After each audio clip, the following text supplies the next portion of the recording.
আসসালামু আলাইকুম বন্ধুরা। তো আপনাদের মাঝে একটা ভিডিও লইলাম।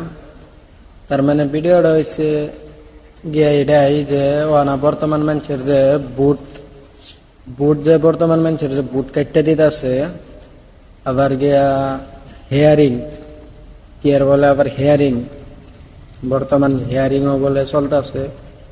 আর ভিডিওটা দেখুন, আপনারা ভিডিওটা দেখলে বুঝতে পারবেন কতগুলা মানুষের হেয়ারিং চলছে আর কতগুলা মানুষের বুট কাটতেছে। তো ভিডিওটা দেখলে বুঝবেন। যোৱাকালি ৰাতি 10টা বজাত নোটিছ আহিছে, আজি মানুহবোৰক মাতিছে। আজি ইমান মানুহ মাতিছে, মানুহে আপোনালোকে চাব পাৰিছে ইয়াত কোনো শৃংখলাবদ্ধ একোৱেই নাই। গতিকে চৰকাৰে কি কৰিব বিচাৰিছে মই এইটো প্ৰশ্ন কৰিছোঁ। বিজেপি চৰকাৰক মই প্ৰশ্ন কৰিছোঁ, চৰকাৰ যিহেতু বিজেপি আছে, বিজেপি চৰকাৰক মই প্ৰশ্ন কৰিছোঁ, সিহঁতে গণতন্ত্ৰক হত্যা কৰিব বিচাৰিছে নেকি? গণতন্ত্ৰক হত্যা কৰি ৰাজতন্ত্ৰ চলাব বিচাৰিছে এটি।